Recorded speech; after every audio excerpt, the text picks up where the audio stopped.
आइए एक छोटा सा विराह, समय के देखते हुए, समय ज्यादा हो गया मास्टर। आवा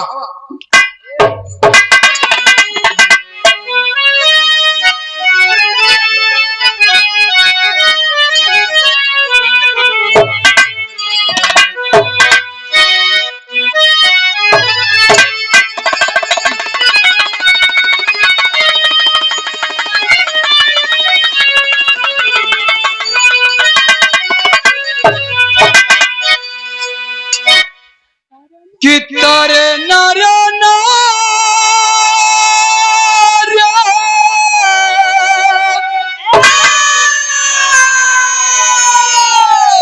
कि तारे नारे ना ओ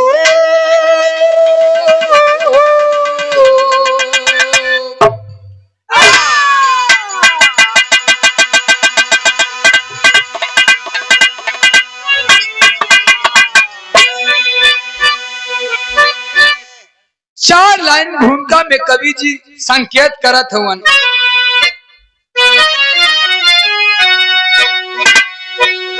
जहर बन के आती कहर है गिराती, पल पल मनुज को रुलाती गरीबी, कि जाड़ा में कापती और गर्मी में हाफती, बरसात जागत बिताती गरीबी।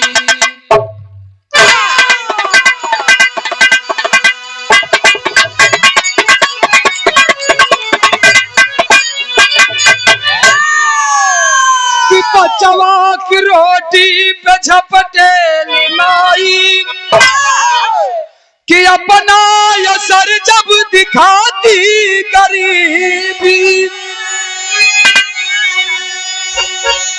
करे इंसान शमशान खुद जाकर जलता, दिल पे कहर जब गिराती गरीबी।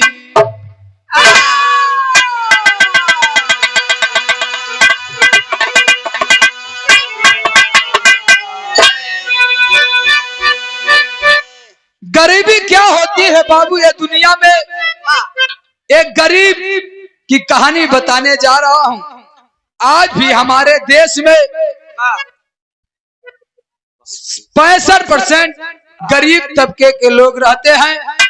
गरीबी के पीछे क्या राज है, कवि जी ने लिखा। एक लाइन कवाल हो मास्टर।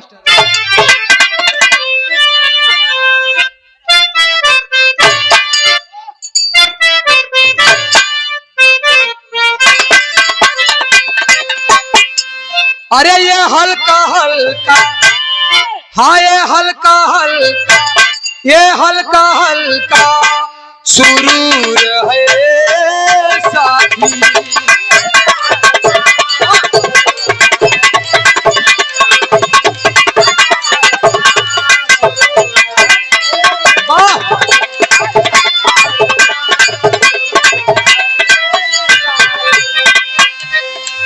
लेकिन भाव हो, अरे बोलो किसी का, हाँ हाँ बोलो किसी का, अरे बोलो किसी का कसूर है यारो।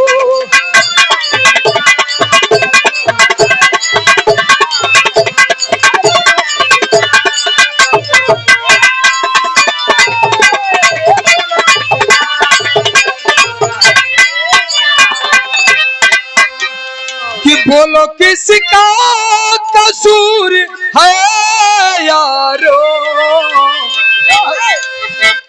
कि अरे कोई सिकवा, आहा कोई सिकवा, अरे कोई सिकवा जरूर है यारो।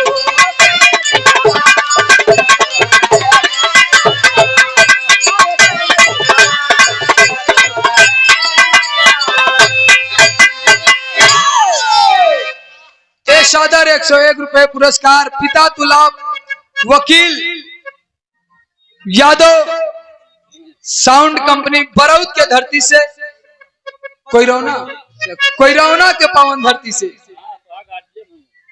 बड़ी सुंदर बाबूजी का बाजा हो और हर जगह बजेला। कई बार फंसे पे लोग याद करने तुरंत लेके आ जाला,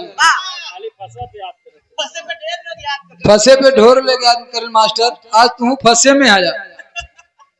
5 छू के पैलगी बा और सादरी 201 रुपए पुरस्कार हमारे गार्जियन आदि बड़े भाई धर्मराज यादव।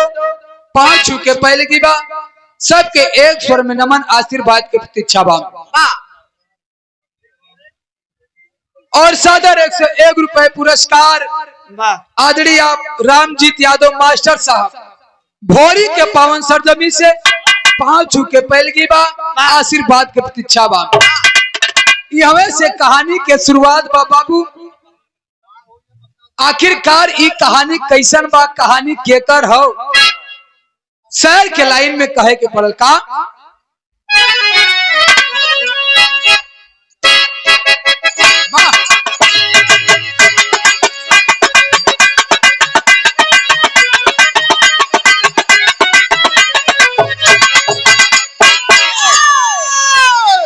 आत्मा कांपती गरीब की गरीबी में, आत्मा कांपती गरीब की गरीबी में, सहारा हो देना भगवान बदनसीबी में।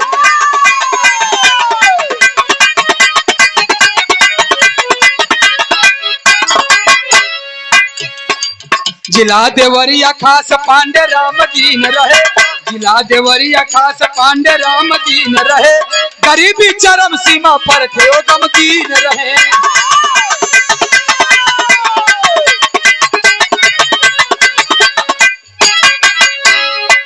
जवान बेटी गीता संगीता तरुणाई में, जवान बेटी गीता संगीता तरुणाई में, रही मशहूर दोनों बीए की पढ़ाई में।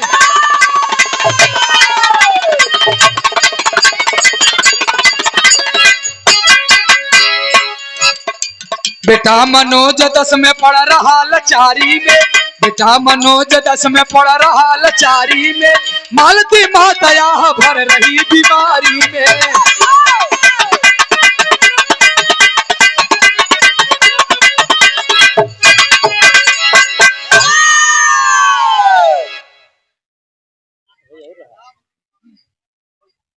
यही देवरिया के बगल में बाबू राम दिन पाड़े की आज भी कच्ची मकान है, कचहरी के बगल में। बड़ी गरीब ब्राह्मण परिवार, 2 गो बेटी रहली। बड़ी बेटी का नाम गीता और छोटी बेटी का नाम संगीता बा बाबू। अब एक छोट लड़का जौन 10वीं का छात्र बा, जेकर नाम मनोज बा बाबू। पत्नी का नाम मालती देवी। मालती देवी टीबी का मरीज रही, केवल दवा पे चलती थी बाबू मालती देवी। जमीन के नाम पे भगवान एको बसा जमीन ना देले रहले। वो गरीब परिवार कैसे यापन जीवन यापन करत रहल। राम दिन पाड़े बाबू देवरिया के बगल में एक प्राइवेट इंटर कॉलेज में पढ़ाते थे और तनख्वाह के रूप में मात्र 2500 रुपया पाते थे और उसी से परिवार को चलाते थे। एक दिन बाबू पढ़ा के अइलन, राम दिन पाड़े बड़की बेटी के ऊपर नजर गई। सोचलन की बेटी के शादी समय से कर देवे के चाहिए, जमाना बाउर बा, कहीं हमरे बेटी का पैर ऊंचा खाला पड़ जाई, जमाना हमके माफ ना करी। गैलन हराम दिन पाड़े ब्राह्मण बिरादरी में कहलन कि रुपया पैसा तो ना दे सकब, हमार नीमन बेटी हो, केहू भल मनई हो तो हमरे बेटी से शादी करी। केहू तैयार ना भइल शादी बदे बाबू। राम दिन गैलन, पढ़ा के जब अइलन हा घर पर, 4 पाई पे बैठलन राम दिन पाड़े, रोवत हुआ, नाक से आंसू बहत हुआ। दोनों बेटी लोटा में पानी लेके गईलिन है, देखलिन बाप की आंख में आंसू, समझ गईली कि बाबू काहे खातिर रोवत आड़े। हम सब जाना थे कि बाबू हमनी के शादी खातिर रोवत आड़े। दोनों बेटी अपने बाबू के अखबारी में धई के रोवत अड़ी बाबू। और एक बात कहली अपने बाबू से, वो गीता और संगीता। एक लाइन गीत लगत हो मास्टर।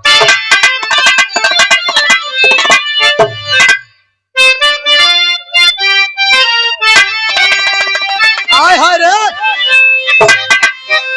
कि गवना करा के सैया जी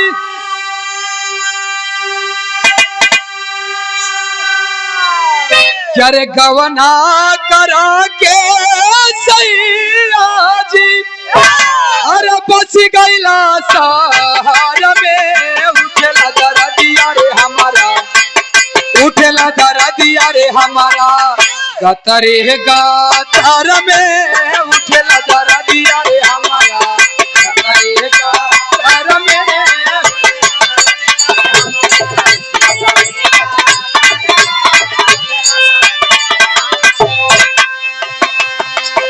लेकिन बाबू दोनों बेटी बाबू के अखबार में ध के रोवत हैं और रो के यह कहलितान कि नौकरी से निबहर नहीं,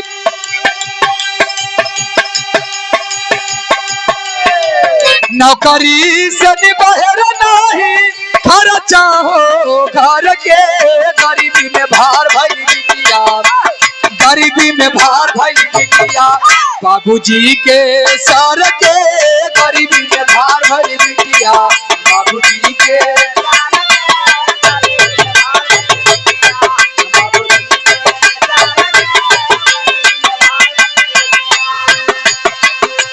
केहू नाही ताईर मानल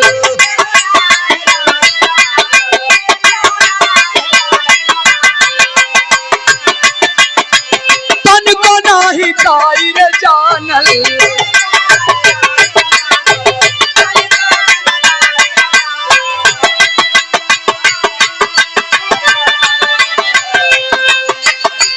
हमने के दई दल बाबूजी, हमने के दई दल बाबूजी पुलिया जहार के कहिया लिखाई बठोकरावा, कहिया लिखाई बठोकरावा ठहरे ठहर के कहिया लिखाई बठोकरावा।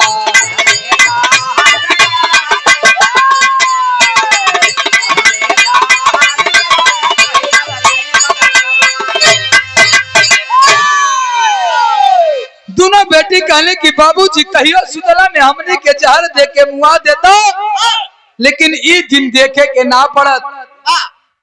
हमने के शादी के खातिर परेशान हुआ। हमने जाना थी बगल के कमरे में बाबू 10वीं का छात्र मनोज कुमार कमरे में बैठ के पढ़ रहा था। बात सुनलस, सोचलस कि ई बात हमके सोचे के चाहिए कि बेटी हमार बहन हमार सयान हो गई है, शादी खातिर हो गई है, बाबू हमार पुरान हुआ, ये विषय में तो हमें सोचे के चाहिए। खाना पीना खा के बाबू मनोज कुमार सूतल। सुबह भइल बिस्तर पे से उठल हो, ना माई के बतौलस ना बाबू के बतौलस।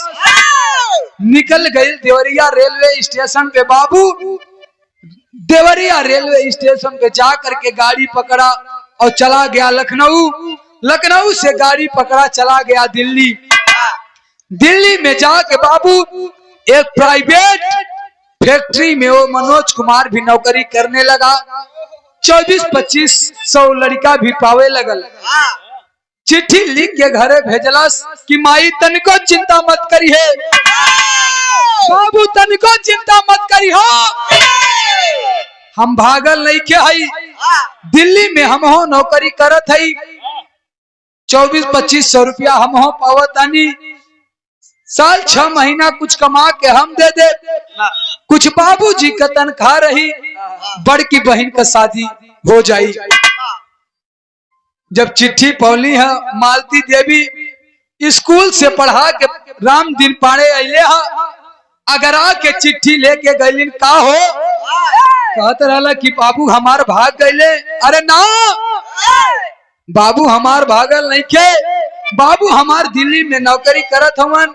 भगवान हमनी के गरीबी सुन ले पाड़े जी। चिट्ठी लेके पाड़े जी खोल के पढ़त हवन। सोचलन कि का हो भगवान, गरीबी में हमके ई दिन दिखा देला, पढ़े में हमार तेज लड़का। बाबू हमार दिल्ली में जाके कौन होटल में थरिया गिलास धोत हवन पढ़ाई। हम अपने बेटा के बिना ना जी सकी, हम फांसी लगा के मर जाई, लेकिन अपने बेटा के बिना यह दुनिया में ना जी सके। रोवत हवन पाड़े जी बाबू, और रो के एक बात अपने पढ़ाई से कहत हवन। एक लाइन गीत लगत हो मास्टर।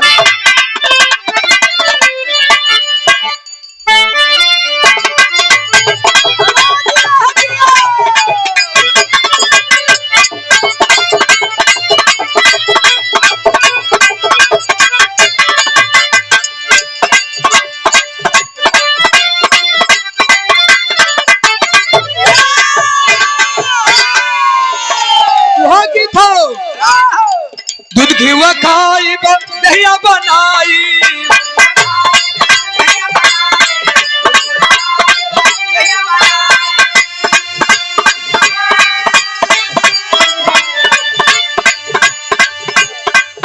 गीत रहल, लेकिन गीत से सुंदर हमारे गाना के लाइन हो बाबू। पाड़े जी रोवत हवन, चिट्ठी हाथ में लेके अपने पढ़ाई से कहत हवन। का कहलन, जीवन बेकार भाई सुना हो रानी,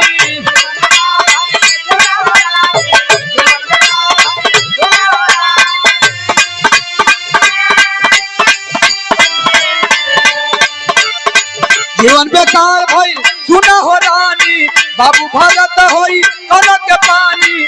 जीवन बेकार भाई सुना हो रानी, बाबू भरत होई कनक के पानी। रात दिन रसिया बहाई के शहर में जाई के, शहर में जाई के,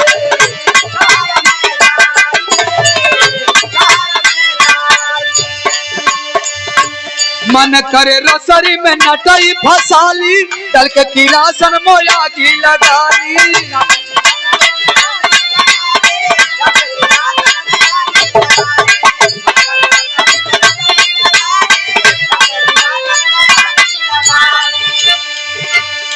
सुखी चमनावा में सुमन के डाली, तो ही बतावा जी के तकरी माली।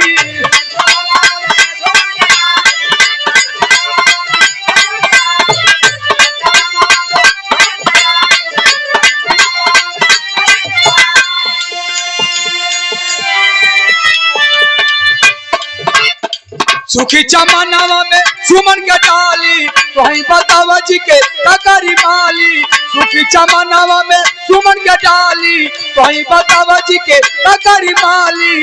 जी हमरा बेटा के भुलाई के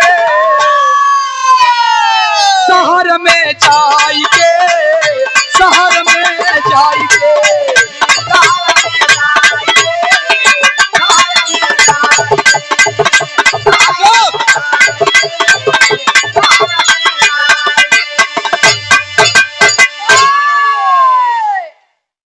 सादर 101 रुपए पुरस्कार आदरणीय आप श्री श्यामधर यादव मास्टर साहब मौजूदा के पावन धरती से, और ये सादर 101 रुपया प्रदीप यादव मास्टर साहब महादेवपुर के पावन धरती से। पांच के पहल की बात सबके यथा उचित नमन, आशीर्वाद के प्रतीक्षा बा। सवेरे पाड़े जी स्कूल में गईले पढ़ावे बाबू, पढ़ावे में मन ना लगत हो पाड़े जी के। छुट्टी भइल बा, पाड़े जी लबे रोड पे अले। पाड़े जी सोचत हवन कि अगर हम एक्सीडेंट करके मर जाई तो 1 लाख का बीमा बा हमार, हमारे पढ़ाइन के मिल जाई, 1 लाख रुपया में हमारे दोनों बेटी का शादी हो जाई। सोचत हवन पाड़े जी बाबू 70-80 के स्पीड में टाटा सोमो आवत रहल। एक का एक बैग साइकिल जाके बाबू टाटा सोमो में लड़ा दिए। राम दिन पाड़े ऑन स्पॉट आए मौके पर राम दिन पाड़े की मौत हो गई बाबू। कौन लड़की मालती देवी बाजार में गई रही दवाई खरीदे, दवाइयों ना खरीद पौली बेचारी। कौनो लड़का जाके कहलन कि का हो राम दिन पाड़े एक्सीडेंट करके मर गए। ये बात के सुन के बाबू दौड़ल बा मालती देवी हाफत चिल्लात पहुंचन बा, लोगन का भीड़ लगल हो। लोगन के भीड़ हटा के गइल बा अपने पति के लाश के पास। लाश छत बिछत लाश पहचान में ना आवत हो बाबू। मांस का लोथड़ा बटोर के सीने से लागा के मालती देवी रोवत अड़ी और रो के एक बात कहली। का कहली मास्टर?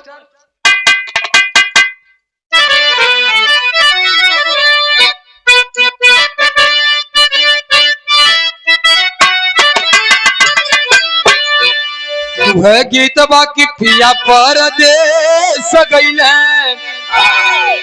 कि पिया परदेस गइले तार लागो चोटिया में। लेकिन भाव हो इस समय के केहू ना जाना तो बाबू कि समय कब से का हो जाले कब पता ना चले। कवि जी लिखले का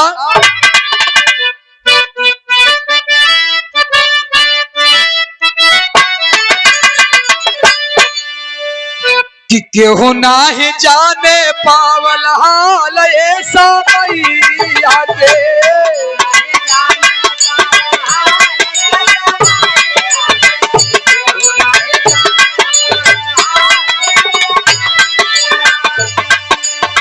दुनिया न चिन्हे पावल चाल ऐसा मैया के, चाल ऐसा मैया के। केहू नाही जाने पावल हाल ऐसा मैया के।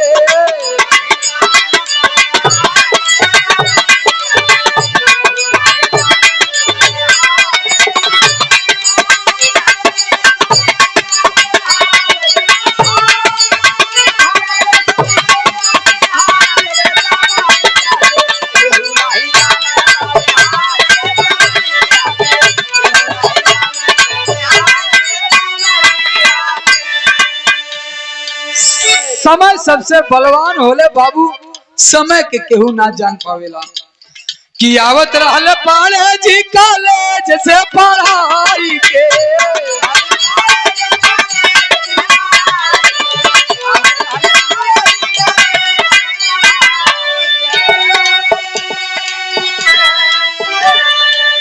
मारी गई साइकिल टाटा सोमो से लड़ाई के।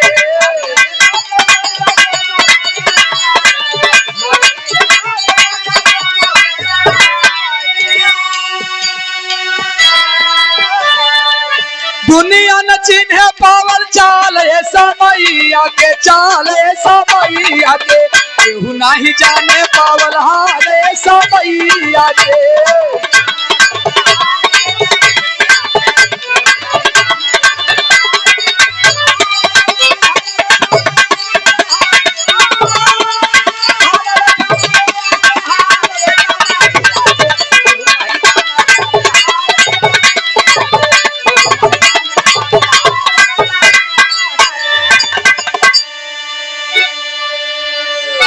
पूरा लोग जुटल हवन बाबू ही सड़क पर, सीने से सटा के मांस को लो थोड़ा रोवत हवन। कल की सैया कहाँ के कौन हो रही हमके कह के गैला। रोवत है मालती देवी और रो के एगो बात कहली। कहनी का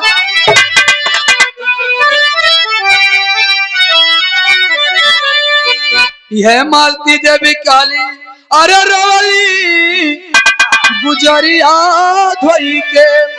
हेनिया रोवली अब गुजरिया धोई के, मांगी के से नुरावारा।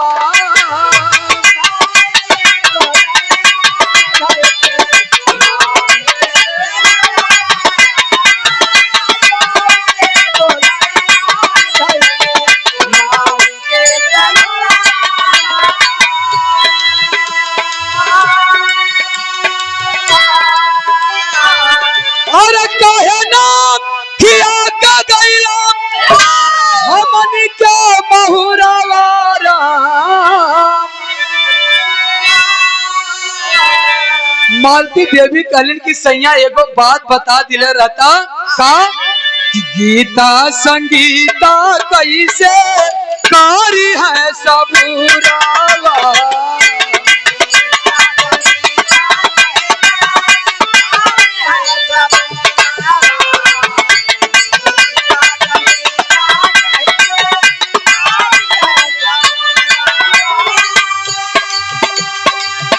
दुनिया के मालिक का दियाला बहुरावा।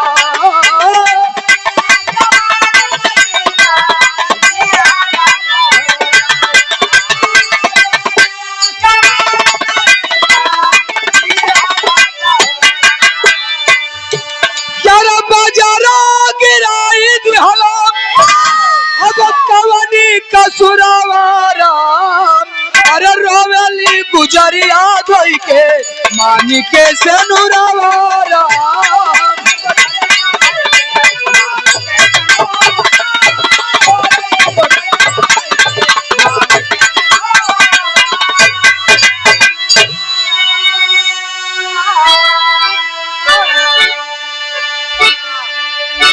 पति के लाश लेके बाबू मालती देवी रोवत हवन।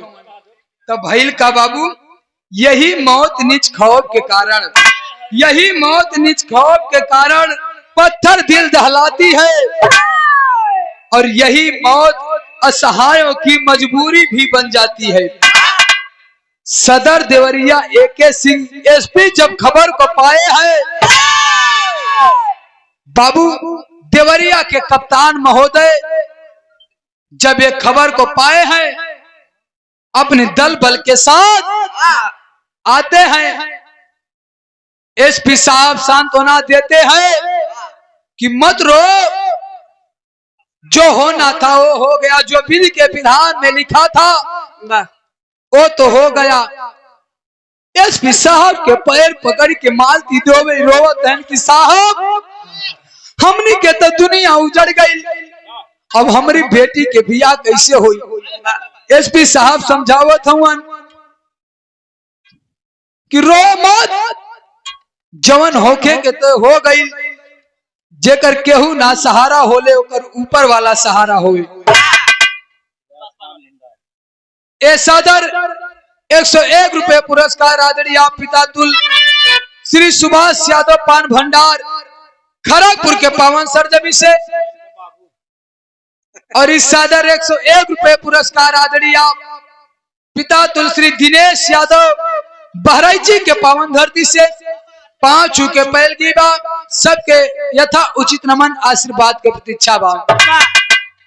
एसपी साहब समझौलन की मालती देवी रो मत, जिसका कोई नहीं होता है उसका ऊपर वाला होता है। लेकिन कैसे सब्र होई, लाश लेके मालती देवी रो के एसपी साहब से कहत हूं का कहलिन मास्टर साहब,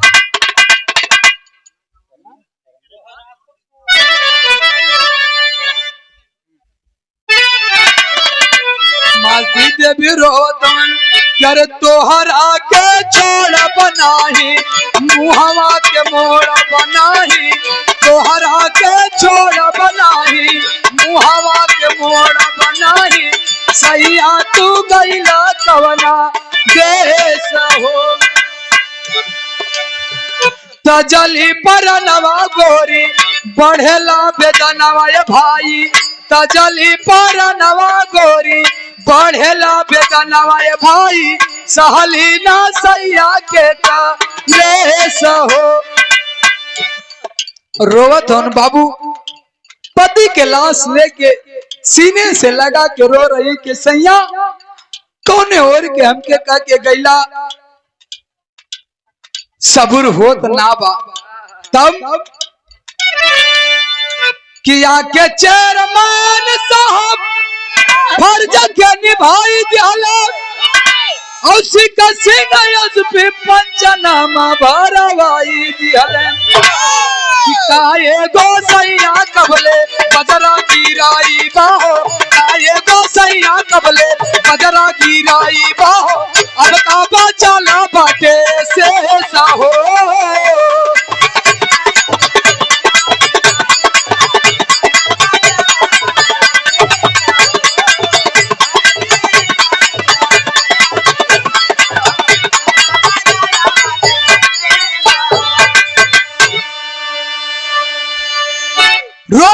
मालती देवी बाबू देवरिया के चेयरमैन साहब और एसपी साहब आके बाबू पंचनामा करवा के पोस्टमार्टम के लिए दोनों लाश को भेज देते हैं बाबू।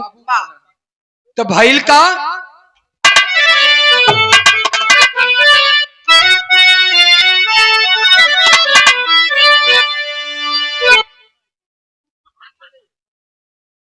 जब कुछ समय बीतल देर भइल, दोनों बेटी घर में बैठल हवन। बड़की बहनिया छोटकी बहनिया संगीतवा के बोला के कहने कि बाबू गैलन पढ़ावे, अब तक ना आये स्कूल से। माई गईल बा दवाई बदे, अब तक ना आई। बाबू के आ जावे चाहिए, माई के तो आ जावे के चाहिए। हम जाना था ये सब हमरे शादी के खातिर तमाशा होत बा, न हम रहब न ही तमाशा देखब। बड़की बहनिया छोटकी बहनिया संगीता के बोला के एक बात कहलस विदेशिया के लाइन में मास्टर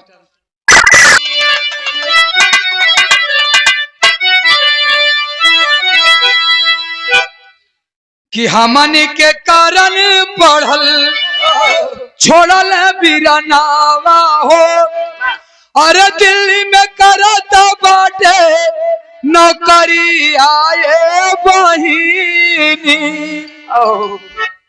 कि हारी गईले बाबू यही जाति बिरदरिया में, क्या केहू न उठावाले पगड़ी आए बहिनी कि हमनी के जिंदगी जहरवा बनला बाटे, अरे ढाहेली जवानी उमरी आए बहिनी कि अब न जियला जाई आशा सब बिखर गइल, क्या रे सपना भइला सासू ररी आए बहिनी तन्नेवरिया कौन घाटे पर लगी, कि नेवरिया कौन घाटे पर लगी।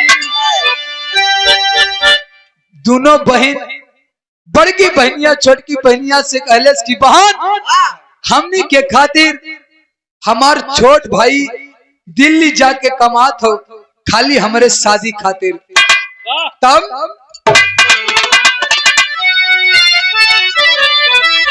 नेवरिया कौन घाटे पे हो, नेवरिया कौन घाटे पर लगी, तड़पे चढ़ल जवानी माहुर भाई उमरिया रे चुप।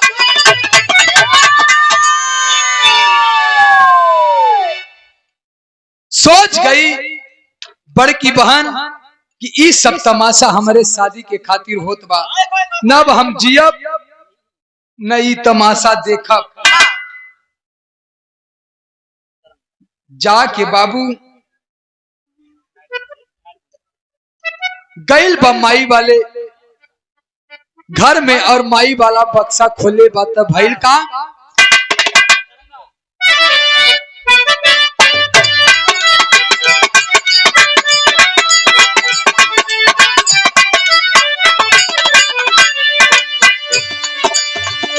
माई के बक्सा खोली बड़की बहनिया बोली, बड़की बहनिया बोली अब बाटे ये काही उपाय जी,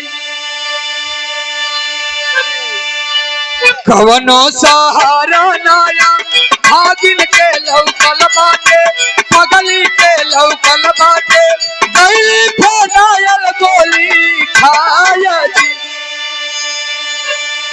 मुहवा से छा गया वे तड़पे सायानी आयल, तड़पे बाबूनी आओ माई माई कहेली चिल्लाया जी।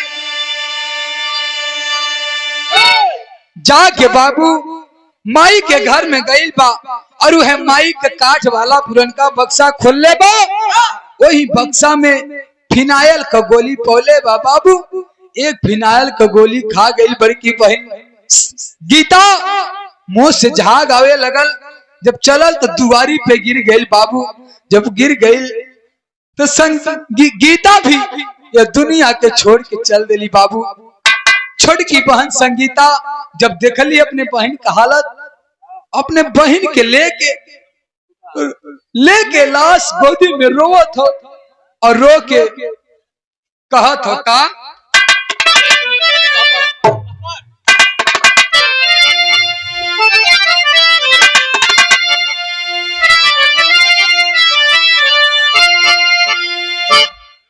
आंख में आंसू लेके रोवत हो। सुबह गांव के लोग जुटलन, चर्चा हो गई कि रे राम दिन पाड़े का बेटी जहर खा के मर गई। दुआरे पे भीड़ जुटल हो बाबू। संगीता अपने बहन से रो के बात कहली कि बहन तू हम माई बाबू तो हमके छोड़ ले, तू आज हमके छोड़ देलू। अपने बहन से संगीता कहत हो का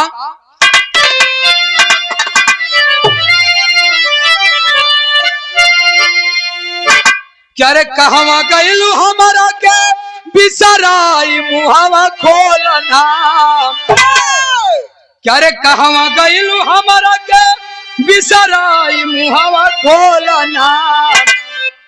और कहवा बाड़े माई बहिनी दे तू ना बताई हो।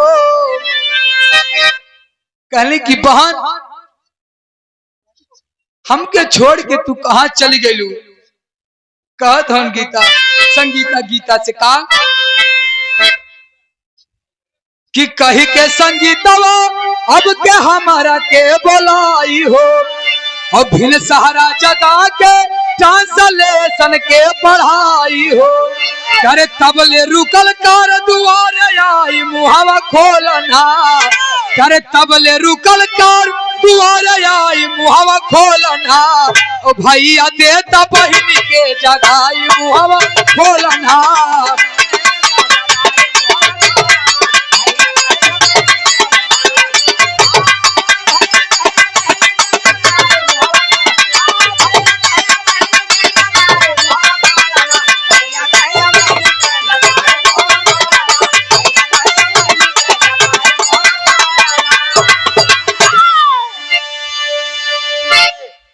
संगीता कहने की बहन तोहरे बिना माई बाबू कैसे जी हैं। अब हम क्या संगीतवा कह के बोलाई। बिन सहारा होत रहल तो बहन हमके जगा के ट्रांसलेशन पढ़ावत रहलू। अब हमके ट्रांसलेशन के पढ़ाई। तब तक बाबू चमचमाती हुई कार आई दरवाजे पर। दो जवान up to date shirt pant, आग में काले रंग का चश्मा, हाथ में गोल्डन कलर की घड़ी पहन के निकलते हैं। पूछते हैं कि राम दिन पाड़े की मकान कौन है। लोग बतौलन की मत पूछा बाबू, राम दिन पाड़े की तो दुनिया उजड़ गई। बहन रो रही है लाश लेकर। देखले कार के आगे दिल्ली की नंबर पढ़ी लिखी थी वो संगीता।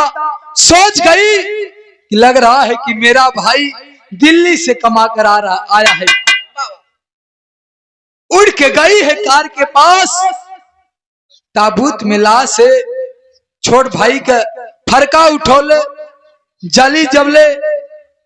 दोनों जवान कलाई पकड़ने हैं कि बहन मत उठाओ अपने भाई को, अभी तुम्हारा भाई सो रहा है, आराम कर रहा है, मत जगाओ।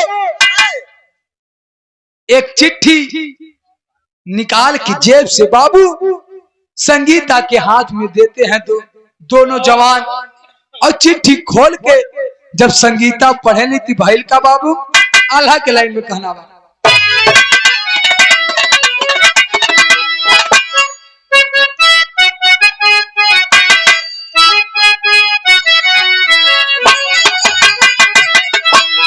हाय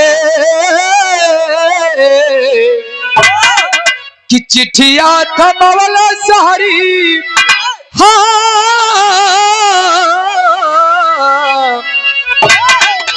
चिट्ठिया थमावल सारी बाबू देवन छनवा भैया।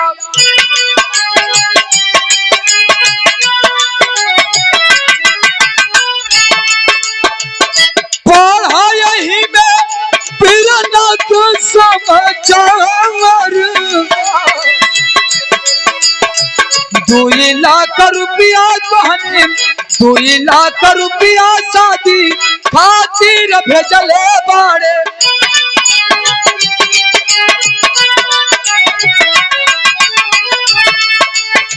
जगवा न बहिनी सुतला फिर न हो तो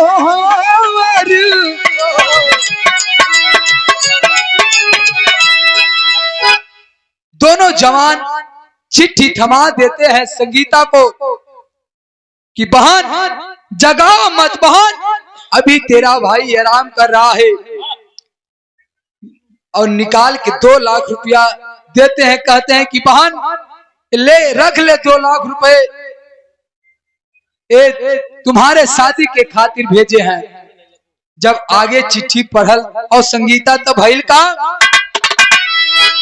कि संगीता पढ़ेली मोती फाटेला ही अरवा बाबू।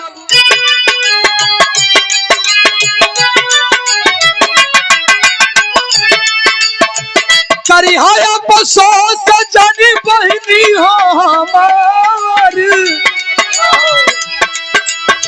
तोहनी लोग के शादी खातिर तोहनी लोग के शादी खातिर कि दुनिया पर बेच हो दिहनी।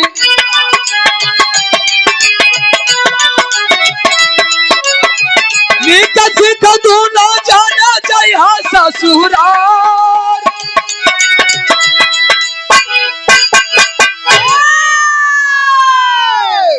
चिट्ठी में आगे पढ़ रही है बहन, उसका भाई लिखा था कि बहन कमाते कमाते थक गया था दिल्ली शहर में, लेकिन पैसा ना जुटल बहन, तो अपन हम दोनों किडनी 2 लाख रुपया में बेच देली और 2 लाख रुपया अपने दोस्तों के माध्यम से तो के भेज देली। दोनों जने निके सुखे ससुराल जइहा, अफसोस मत करिहा। एक बात और चिट्ठी में लिख रहे मनोज कुमार का लिखला,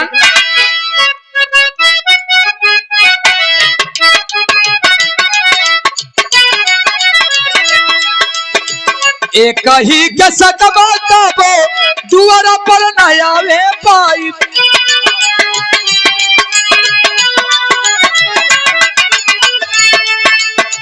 बाबूजी से करी हमारा अंतिम नमस्कार।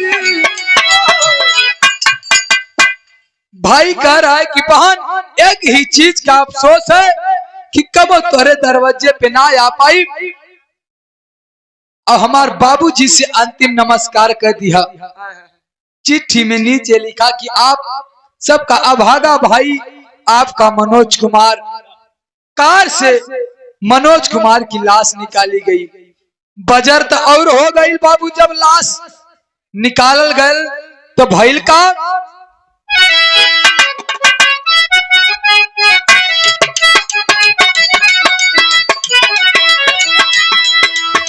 सीला बंदला सजाबा सीला बंदला सजुआ रे पर आइल भैया।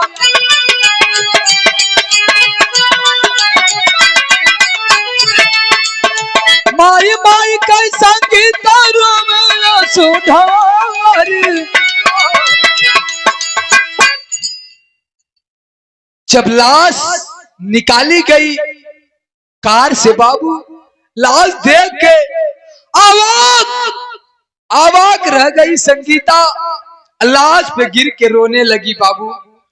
जब लाश पे गिर के रोने लगी खबर पर मीडिया में चले लगल, गांव में पड़ गई तो भाई का कि पाई के खबरिया लायम सिंह आई हो गई।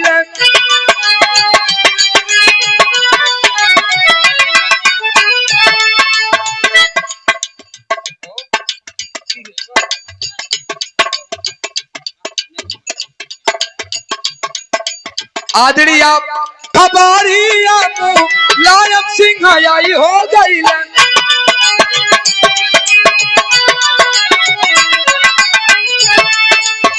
संगीता से कहला सुना बिटिया हो हमार।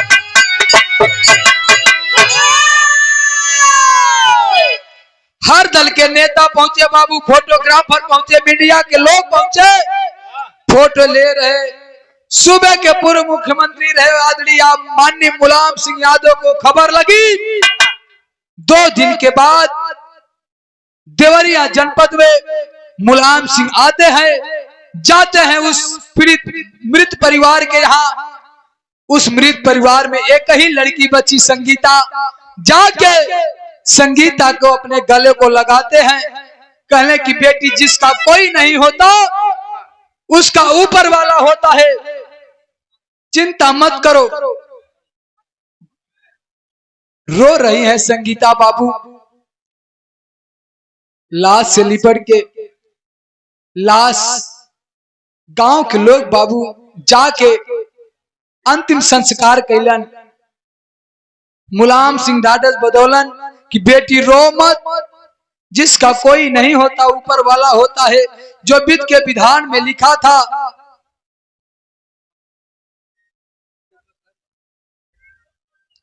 आदरणीय पिता तुल श्री मथुरा प्रसाद यादव, ट्रेजरी लेखाकार, कलेक्ट्रेट ज्ञानपुर, कपूरीपुर के पावन धरती से 7 और 201 रुपए पुरस्कार, 5 के पहलगी बा, सबके 1 स्वर में नमन, आशीर्वाद के प्रतीक्षा बा।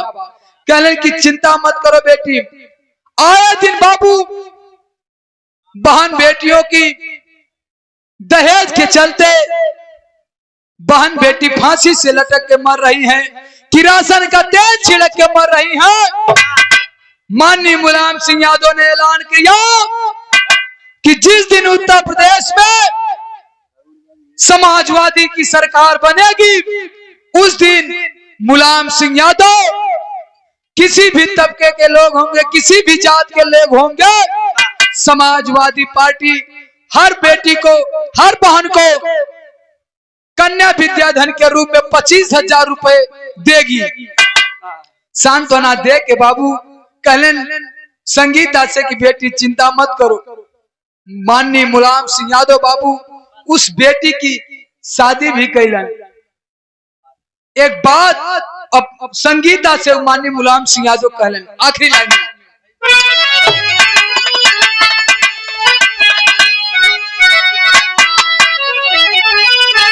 क्या भाई माफी मांगा तहनिया, क्या विदा कर बेटी, क्या विदा कर बेटी, तो के डोली में चढ़ाई, क्या विदा कर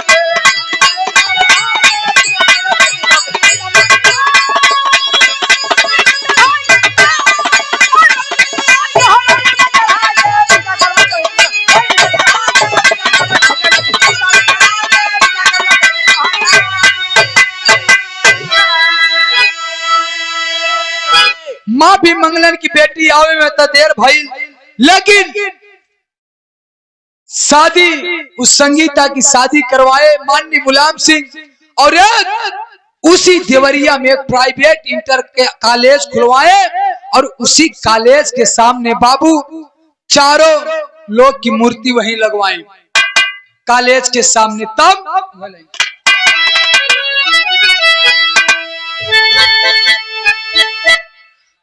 भाई में माफी मांगता निहाई, क्या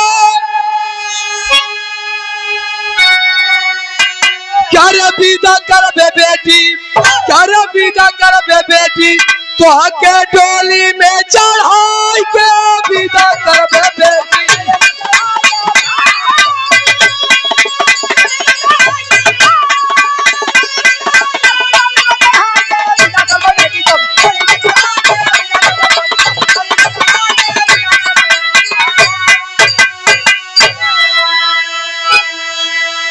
वादा कर ले आदरणीय मुलायम सिंह यादव की बेटी, मैं आपको डोली में चढ़ाकर विदाई करूंगा और मुलायम सिंह जी शादी भी करवाए उस लड़की की। आखिरी लाइन में कहना पड़ा,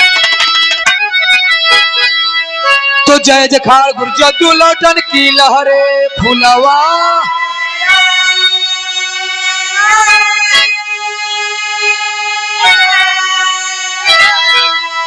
और श्री नारायण राजेंद्र संग मितवा अवध बिहार।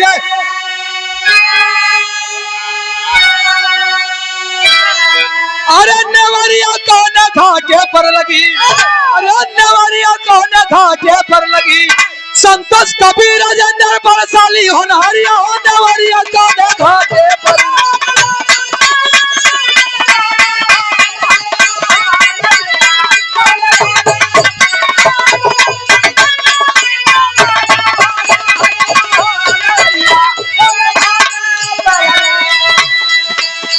अरे जन्म जन्म का साथ है हमारा तुम्हारा हमारा।